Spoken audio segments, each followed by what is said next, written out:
Hello, guys. Welcome back to the SADGA podcast. We've got another delightful episode lined up for you this evening with a trio of guests. We begin with Mr. Jabu Moor, who has apparently forgot all of his earphones in Pretoria. Apparently, those private school kids have multiple pairs of earphones, while most of us just have one pair. But that's all good. Then we have Mr. Gielink. Mr. Ian, how are you doing? I'm doing well, thanks. Yeah. And finally, Mr. Rupert Fortmann. Rupert, how are you doing once you overcame your technological issues? No, Craig, thanks. We all good, a bit fresh, but not too bad. Thanks. Otherwise, all good. Thanks, man. And obviously, you guys in KZN have had quite a tough last sort of 10 days or so. I mean, all three of you guys holding up and okay and safe and stuff? Yeah, things are going pretty good down here. We're all safe, and that's the main thing. And the shops have opened up. A few little things you can't get. It's good. And if we sort of shift our focus to the main event of the evening, which is golf and the Canon Open Series. Jabu, let's start with you. I mean, how's your preparation going for the Open Series? Yeah, I mean, it would have been a lot better had this whole chaos not descended upon KZN. Yeah, the golf was kind of halted for a few days. Obviously, there are bigger things to worry about. Also, just before that, university was quite a big hectic with upcoming exams and all that. So hasn't been where I wanted it to be, but definitely, now that things have calmed down and you got a good few days to definitely get some good preparation in for the event. And luckily I'm in KZN, so I'm planning on going down to Mount Edgecombe. Hopefully I'm playing a few couple practice rounds before. So yeah, I'm pretty chuffed with where I am at the moment. It's not the greatest I've been playing before, but yeah, I have faith. I do really love Mount Edgecombe, so yeah, looking good. And yourself, Rupert, how much are you getting to play these days? Yeah, Craig, we've been able to play. So I've tried to get at least one game per weekend. Obviously, we don't actually have practice facilities where we are. So, we work for a living, unlike Jabu, who's obviously got more time than we have. So, yeah, there really has been no time for practice. We go play our rounds at our little course, and that's about it. So, there's not going to be much preparation this time of the year. Fire hazards on the farm. It's the middle of winter. It's a busy time. So, yeah. But anyway, I'm coming out to enjoy it, and that's the main thing. Yeah, 100%. And Ian, you've been struggling with your back quite a bit recently. How's that going, and is it feeling any better? Yes, with a bit of therapy going on and physiotherapy and exercises, it seems to be coming right. But unfortunately, I won't be able to play into the Open because of that. But I will be fortunately playing in the Watches Unlimited sponsored tournament on Thursday, which is be great. I love that tournament. It's fabulous, and what a fantastic tournament that is. So I'm looking forward to that, and I'm looking forward to coming out there and probably go in a golf cart and go around and check on the guys, see how they're going. It's going to be brilliant. Yeah, I think most people have tuned into this podcast because they're hoping that you guys are going to give away some tips on how to play the course, especially. I mean, there must be quite a few guys that haven't played it. Rupert, to what extent do you think? I mean, how many shots better off do you think someone with course knowledge would be as opposed to someone who's never played it? Over 2 rounds, let's say. I mean, how many shots better is one likely to be? Yeah. Look, Craig, there are some strategic holes, like the one hole. I think it's the 13-hole severe dogleg with a big tree in the middle of the fairway. There are certainly some some tough driving holes where you've got to put the ball in the right place. I would definitely say probably 2 to 3 shots per round, and some of those greens are also quite big and slopey. Well, that's obviously a big factor for us amateurs, putting. So I would probably give it 2 to 3 shots per round, I would think. Sure. And Ian, you've been a member of SADGA and associated with disabled golf for many years, and I mean it must be quite cool to see how much disabled golf in South Africa has sort of evolved over the last sort of 20 plus years or so. Yes, it's been fabulous the way it's progressed. It's gone in leaps and bounds, and thanks to Lily and the team and all that's got it really going now. But I can remember the old days. I mean, the late Nico Wenzel and myself organised the first KZN Open down here at the Msladi Country Club way back in 1998. And unfortunately, that time he was washed out the last day, but what a fabulous time we had. I went round to all the sponsors, and every post I was quite proud to find out that every golfer had a prize for the day. It was quite good. But it's evolved, and it's gone from strength to strength. And with the help of Lily, and that we've got people from overseas coming over, it is magic, and I think it's a fantastic thing. I was unfortunately not able to play sometimes because of my short stump and that, but always followed it, and it's really fantastic how it's come along. And as you alluded to there, I mean that's what it's about. Hey, the sense of camaraderie and the memories that you make from sort of year to year. And I'm sure between the three of you guys, you must have some pretty fond memories of the events. Jabu, let's start with you in that regard, and I'm hoping you guys do have some memorable stories, because normally when I ask this question, people make it incredibly awkward by sort of scratching their heads and not being able to recount anything. But does anything spring to mind for you?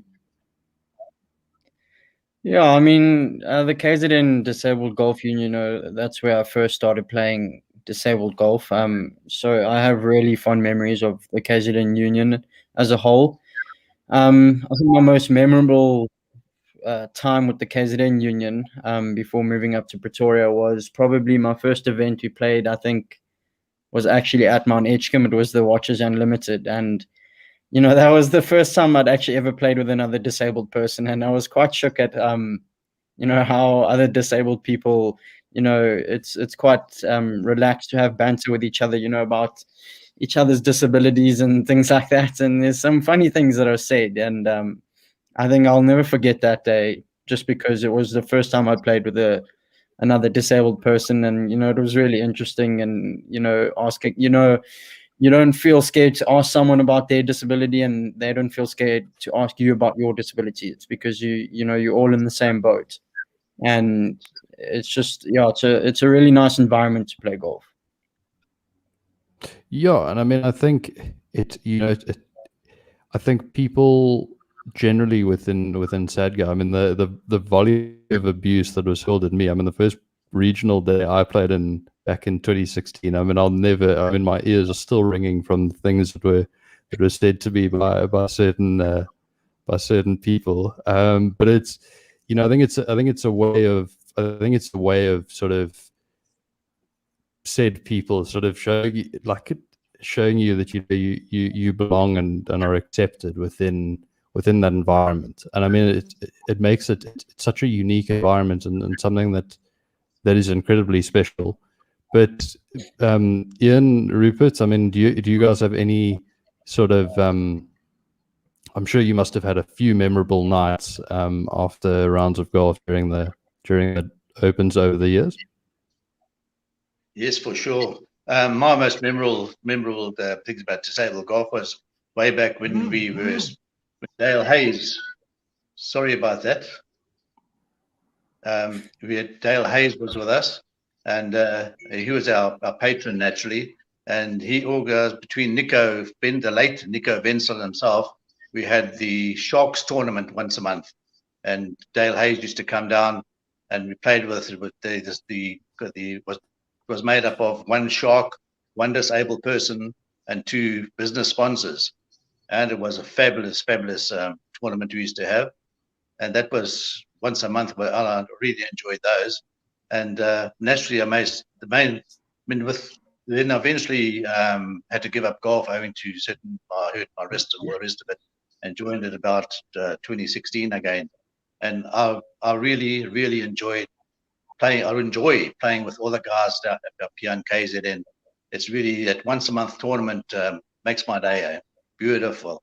And we always have fantastic camaraderie and a lot of jokes going around. And but the main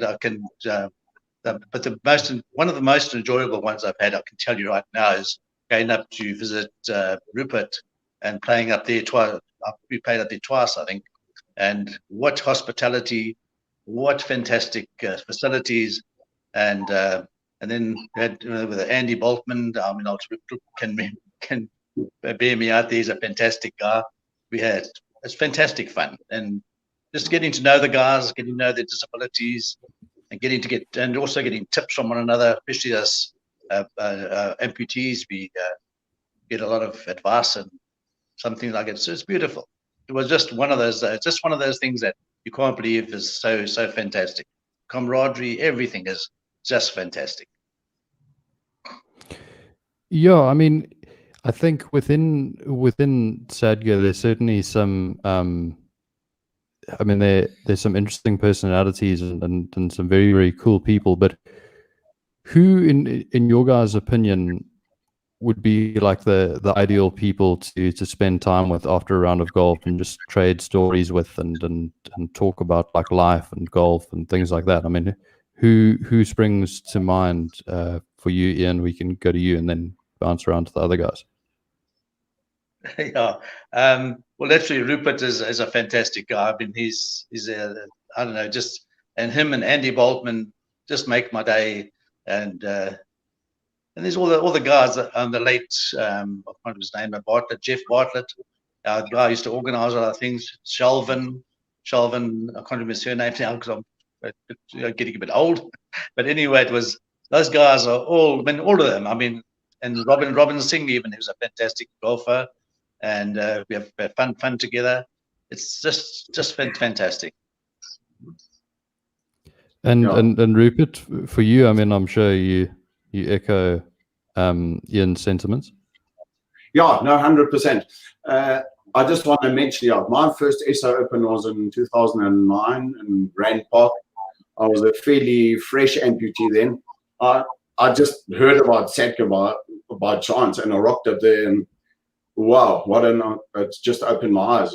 The first day I played a practice round with a blind guy. Then there was guys with wheelchairs and these German guys, Heinz Spannreck from Germany with the short arms. And obviously then the stories come out, you ask, how do you wipe your bum and stuff like that, so it's very funny. But the Natal crowd, all of the guys, fantastic guys. And I have to mention one guy, Emil Mailer, man. You play with that guy. He's just awesome, man. Fantastic. Always full of smiles. I mean, the disability that man has, and he just gives it his best and enjoys it. And what a truly fantastic guy. We really love him in Natal. He's our little mascot, our little guy to go to. Fantastic guy. But all in all, Natal guys, very, very chilled, very relaxed guys. Awesome crowd. Fantastic. No, and that's amazing, because that's, I mean, irrespective of your circumstances, the one thing one can always have is a positive attitude. And I mean, I've never actually met Emil personally. I'm hoping to, obviously, during the Canon Open Series. But I mean, I think that's the amazing thing about people who have disabilities and play golf and stuff. I think they can serve as not only inspirations to sort of people without disabilities, but also those with other issues themselves, which is very, very cool. But sorry, let me just quickly look at my questions quick. But obviously, I mean, is there anyone that springs to mind as someone that you guys haven't played with from one of the other regions who you may like to be drawn with, who you've heard is quite a character, but you've never actually played a round of golf with? I mean, Jabu, does anyone spring to your mind, bro? Yeah, I mean, I'm pretty fortunate enough to have played quite a bit with most guys from all the regions, and I mean, it's really enjoyable playing with anyone from within the SADGA union. But someone that I've always, really wanted to play with was not necessarily from South Africa, was Manuel de los Santos, but he didn't. I was supposed to be paired with him on day 3 at the 2017 Disabled Open in Cape Town, and I don't know, he didn't play the next day, and I was quite gutted. That was the first time I played proper golf. I finally got my handicap down to single figures, and I was really looking forward to it. He was a big inspiration of mine, just in terms of the the disabled world, and also like Juan Postigo. I've always also really wanted to play with him. So I hope one day that I do get the chance to play with those guys. But I mean, playing with anyone within SADGA, I haven't come across a single person within SADGA that I wouldn't enjoy playing 18 holes with. Sure. And I don't know if you guys saw on social media, I ran a thing recently saying, if you were to participate in a pairs competition where you would play 18 holes of foursomes and 18 holes of better ball, and I was asking people who they would like to play with and who they think would be a potent partner to have. Rupert, does anyone sort of spring to mind as someone that you may like to team up with in a team competition? Yeah, a guy who've played I've played a lot with it is Opa Crystal Diaga. Everyone knows him as this chilled guy who plays a really, really solid game of golf. And from the times I've played with him, I think he's a guy under pressure who can perform. Very, very consistent guy. A hell of a nice guy. He doesn't chat enough, but his clubs do the talking. Yeah, so he's a guy I'd really enjoy playing with. And like I say, another guy, if you play with a guy like Emil, it's not always about winning. Inspirational guy. Once you've played with him, you actually feel life is not so bad. Honestly, it's quite motivating and uplifting playing with him. But as Jabu says, really, there's not one guy in SADGA that I play with anyone. A guy that I haven't played with is my friend Basil Mann. He was my roommate when we in one SA Open. But funny, a short finger man is a guy that I've never played with. So, and I believe he's coming down. He's actually staying at my place for a night. So maybe it would be quite good to have a game with him. He's a guy that out of SADGA that I haven't played with. And how much golf? Jabu, how much golf have you played with Rupert? I mean, a fair bit, would you say? Yeah, I think I've played a few rounds with Rupert. It's every time that we've played against each other, I think he's swiped my money off me. Rupert's a straight shooter.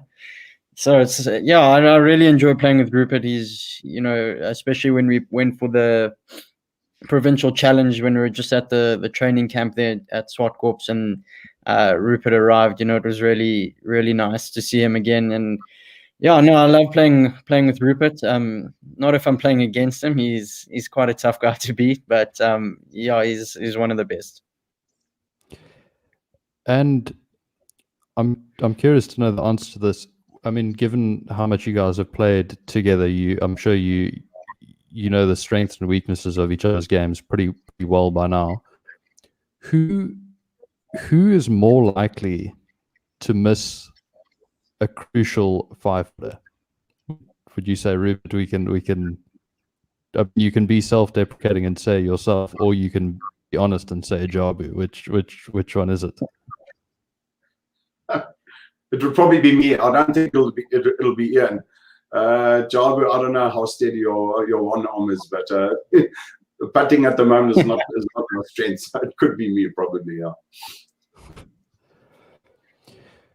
So now let's get to the part of the chat that a lot of the people from, well, not from KZN have been waiting for, and let's chat a bit about the course. You know, what do you think? What do you think the Woods sort of places an emphasis on? Jabu, we can start with you. I mean, what aspects of your game do you think need to be firing for you to be in pretty good shape? Well, I think definitely you got to be accurate off the tees. You know, there's a lot of trees at the Woods, obviously, given the name, but you got to be accurate off the tees. You know, it's not the longest course that we play on. The greens are big, which is a plus on some sides, but a minus on others. But I think definitely it tests your driving ability and your ability to play percentage golf. You know, sometimes, you know, Rupert mentioned it earlier, the 13th hole, you know, I think it only plays 290 meters. But I mean, with the dogleg left, with the trees on the left, a tree in the middle, if you're not accurate with your tee shot, you're left wanting. And, you know, there's a few holes like that, actually, where the water comes into play. And if you're not accurate, then you might as well take the shot. Rupert, do you tend to agree, or do you have anything to add? Yeah, no, absolutely. I like it when Jabu says it's not a long course. He's less than half our age. For me, it's a long course. I don't hit a long ball. Fortunately, it goes pretty straight. So I think your mid to long iron play is going to have to be sharp. Because, like I say, for me, the course is definitely not short. And obviously, it's the wind factor. We're in August, so the windiest time of the year in Natal. So that'll play a big part. How much of the wind blows, obviously. There's not that much water, but in my opinion, the fairways are relatively generous, except one or two. So I think it's a fair course, yeah. Ian, which hole on the Woods layout do you think people need to be sort of wary of as one that could pose a bit of a challenge? Let's say besides the 13th, because I think that's been covered a bit. Yeah. No, fine. Sorry, I lost you there for a while. Something went wrong with my camera. No, all good. But yes, That's I would say the 15th. I'd say the 15th and the 16th. If the wind's blowing, wow, you got problems over that water. It's a very, very difficult hole, that one. I remember that one. I think I went in the water twice. Both of them. Yeah. How much of a surprise would it be to you guys if someone that wasn't from the coast contended in and won the event? Jabu, let's start with you, bro.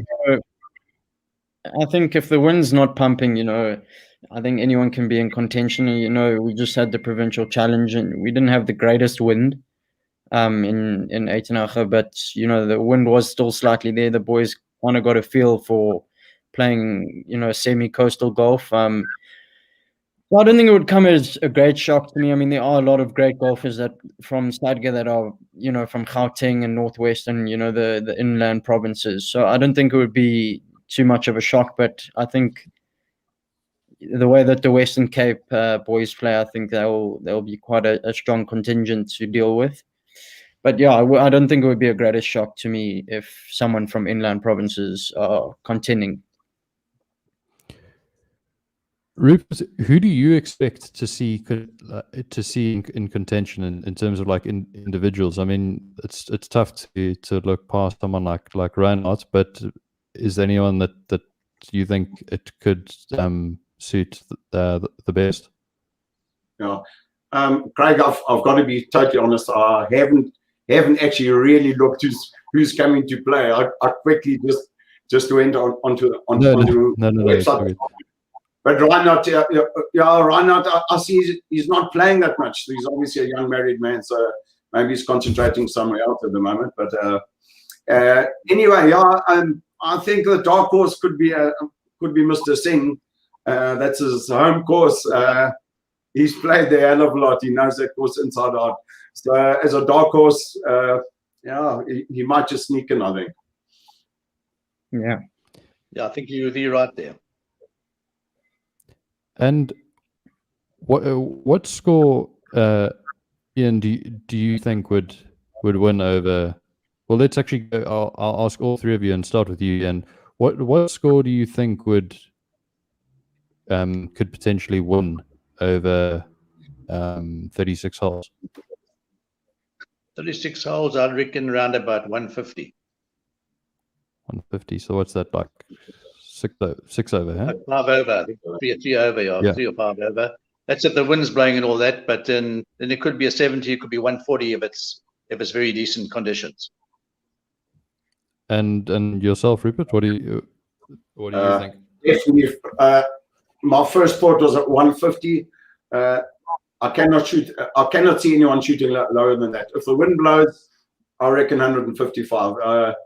I mean, we don't have big name overseas players coming to play, have we? I've heard that Mike Brown may potentially play the last event of the series, but not as far as KZN goes. I'm not too sure. I don't think so. Sorry, I see I've got a few comments here, but I can't see someone except. And if the wind be a fraction more, that's my gut feel. And Jabu, are you sort of in a similar mindset, or what do you think? Yeah, I think I'll probably agree with the boys, but I think if the wind's blowing, I could see it going higher than 150. Depending on how generous they are with the tee boxes, I think if the wind is blowing, I think higher than 155, I'd say. But I mean, I haven't a single. But you must be hoping that they actually push the tee boxes quite far back, because as Rupert alluded to earlier, you hit the ball so much further than the older generation that you'd probably be wanting to utilize your length a bit. Yeah, I think sometimes it's an advantage, and sometimes it sprays a bit, and then you rather be short and straight than long and in the bush. So, yeah, I think if they do push it back, it won't really phase me that much. But I think in the wind it'll phase anyone. So definitely, if they do, it'll it can come into play. So that is something that you can look at if they do push it back. So I just want to see if there are any questions here. No, not really. But I mean, which events are you guys looking to play throughout the 4 event series? Are you going to try and Jabu? I know we've had this chat before. I think you want to play as like pretty much all of them. I mean, is that still the case, or have you sort of, you do probably have to study? Yeah, luckily, university's online at the moment, so I've entered all of them. So I'm hoping to play all of them. So luckily, I can get away from university. I don't have to be there. But it all just depends on the COVID situation, whether we go back to campus or not. But at the moment, I'm hoping to play all of them. And Rupert, how many are you looking to play? Yeah, Craig, unfortunately, like I say, we're working class. It's a bit tough. Right. It's a bit tough to get away from the farms. And maybe I'll try and play one other one. We'll see how we go, how the working time slots in. Yeah, I'd like to. Well, I'd really like to. Yeah, just want to see if there are any other questions. But yeah, I mean, you guys have been very, very generous with your time, and I'm sure you guys probably need to get on with your evenings. But thank you very, very much for taking the time to chat, and best of luck for the event. Thank you, Craig. Thanks very much. Thanks, Cheers, bye. Thanks very much, Craig. Thanks very much. Bye. Cheers. Thanks, guys. Okay.